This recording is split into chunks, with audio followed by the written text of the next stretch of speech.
Salam dan salam sejahtera kepada saudara dan saudari para pendengar Renungan Sentapan Firman Tuhan. Sekali lagi kita bertemu pada hari ini 15 hari bulan 7 2022 bersamaan hari Jumat dalam minggu biasa ke-15. Hari ini juga gereja menganangkan atau merayakan Santo Bonaventure, seorang uskup yang juga merupakan pujangga gereja. Bahan renungan kita pada hari ini Injil Matius bab 12 ayat 1 hingga 8. Marilah kita mendengarkan dan merenungkannya bersama. Inilah Injil Yesus Kristus menurut Matius. Dimuliakanlah Tuhan.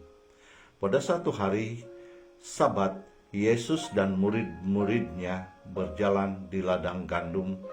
Karena lapar, murid-muridnya memetik bulir gandum dan memakannya.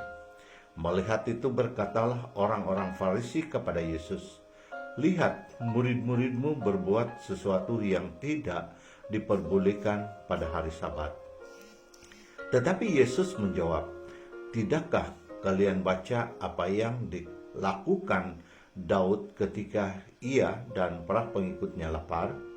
Ia masuk ke dalam bait Allah, dan mereka semua makan roti sajian yang tidak boleh dimakan kecuali oleh imam-imam.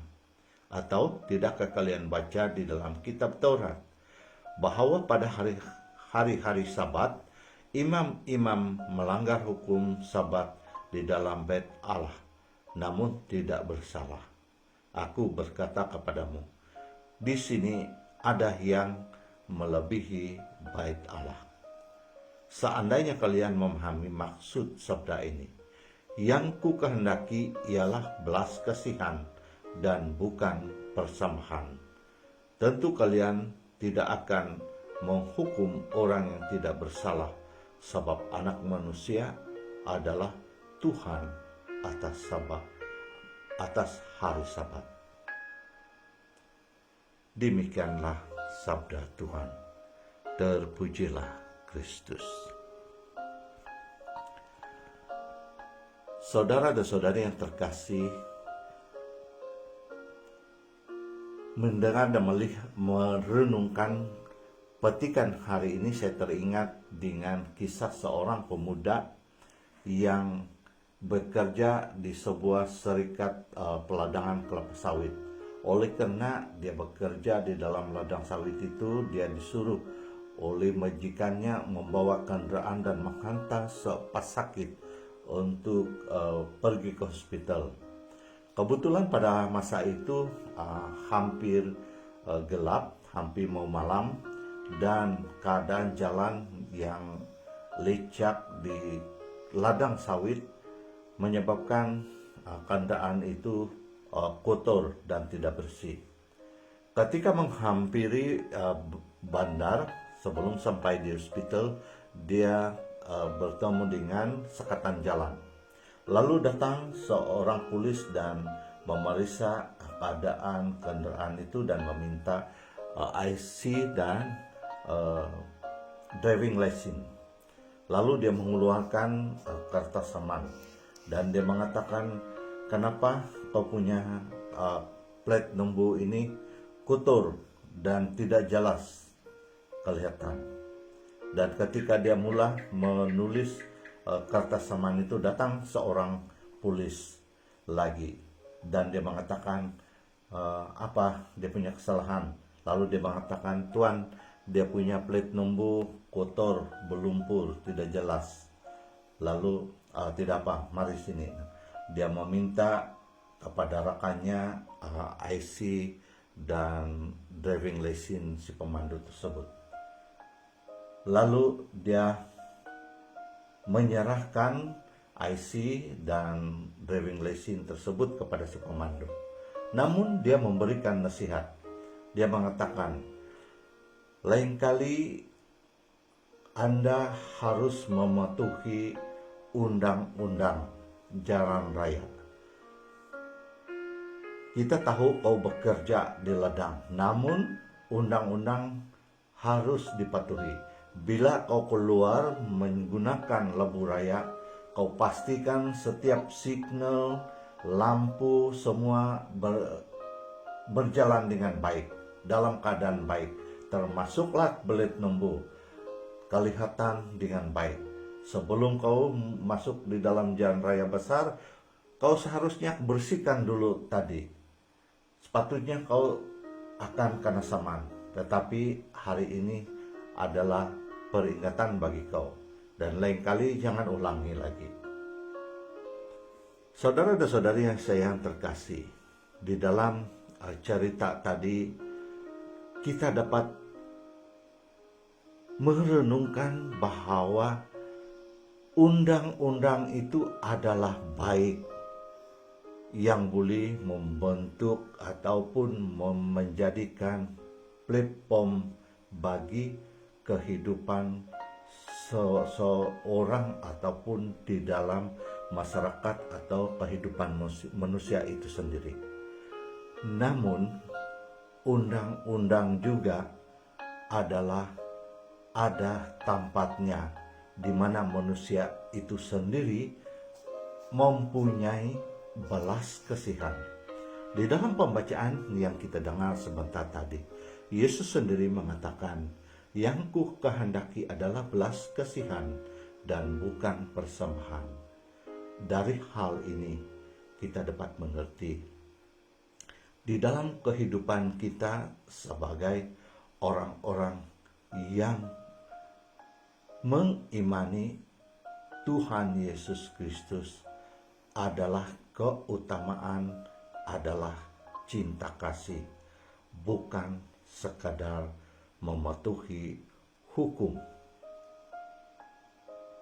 Saudara dan saudari saya yang terkasih, sebelum saya mengakhiri renungan kita pada pagi hari ini, saya mengambil satu cerita lagi untuk pengakhir renungan ini sebagai pemenungan kita bersama. Di mana ketika seseorang yang hendak pergi ke gereja, lalu dia melihat jam tangannya sudah agak terlewat, namun dengan cepat dia berjalan untuk datang ke gereja untuk sampai tepat atau sebelum mula misa kudus tersebut. Tetapi di dalam keadaan dia tergesa-gesa mau datang ke gereja, dia melihat seorang yang di dalam kemalangan motorcycle dan amat kesakitan, dan orang tersebut yang di dalam kemalangan itu bukan saja dia tidak dapat membangunkan dirinya yang telah tertindih oleh motorcycle di sebuah parit, tetapi dia juga tidak dapat mengeluarkan motorcycle ataupun mengalihkan motorcycle itu daripada menindih tubuhnya. Orang tersebut yang ingin ke gereja, dia ada pilihan. Dia pergi dengan mengabaikan orang tersebut, atau dia membantu orang yang di dalam kesusahan atau dalam kemalangan. Kalau dia membantu, berarti dia tidak sempat untuk bersama-sama merayakan sembahyang hari Minggu ataupun Ekaristi pada masa itu. Kalau dia mengabaikan orang yang dalam kemalangan tersebut, berarti dia sampai ataupun dia sempat merayakan Ekaristi ataupun sembahyang Minggu. Saudara dan saudari yang terkasih, saya kira di dalam cerita ini tentu Yesus mengkehendaki kita membantu orang yang dalam kesusahan, yang di dalam kemalangan, sampai ke hospital ataupun sebagainya. Dan pada hari yang sama mungkin kita tidak sempat merayakan Ekaristi ataupun sembahyang hari Minggu, tetapi kata Yesus, yang ku kehendaki adalah cinta kasih atau belas kasihan, bukan persembahan. Berdoa kita boleh di mana-mana, dan berdoa atau menghadiri Ekaristi itu adalah kewajiban. Namun bila kita menerima pilihan di mana melibatkan kasih dan bantuan kepada orang lain, kasih adalah keutamaan. Apalagi itulah yang dikehendaki oleh Tuhan Yesus sendiri. Semoga bermanfaat dan semoga kita sekalian diberkati oleh Tuhan Yang Maha Kuasa, atas nama Bapa dan Putra dan Roh Kudus. Amin.